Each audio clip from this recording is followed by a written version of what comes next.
உங்க மனைவி உங்ககிட்ட எதிர்பார்க்கறது ரெண்டே விஷயம்தான். எங்க இருக்கீங்க, எப்ப வருவீங்க அப்படின்னு ஃபோன் பண்ணி கேட்டா உங்களுக்கு கோபம் வருது இல்லையா? உண்மையிலே என்ன நடக்குதுன்னா, அவங்க உங்களை நினைக்கிறாங்க, உங்க வருகையை எதிர்பார்க்கறாங்க. இனிமே என்ன பண்ணுங்க, சாப்பிடும்போது அவங்களுக்கு ஃபோன் பண்ணி, ஏன்பா சாப்பிட்டியா அப்படின்னு கேளுங்களேன். தான் நினைக்கப்படுறோம் அப்படிங்கிற சந்தோஷம் பெரும் மகிழ்ச்சியை அவங்களுக்கு தரும். ரெண்டாவது, உங்க மனைவியும் ஆபீஸ்ல வேலை பார்க்கறாங்களா, டயர்டோட வீட்டுக்கு வந்து இந்த ஆபீஸ் போயிட்டு வரதுக்குள்ள போதும் போதும்னு ஆயிடுது அப்படின்னு புலம்பினா தீர்வு சொல்லாதீங்க.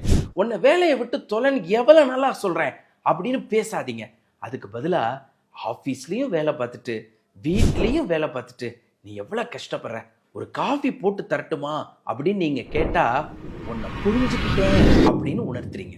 உங்க மனைவிக்கு ரெண்டு விஷயத்த புரிய வச்சா போதும். உன்னை நினைச்சுக்கிறேன், உன்னை புரிஞ்சுக்கிறேன். இது ரெண்டையும் உணர்த்தினா வாழ்க்கை ரொம்ப சந்தோஷமா இருக்கும்.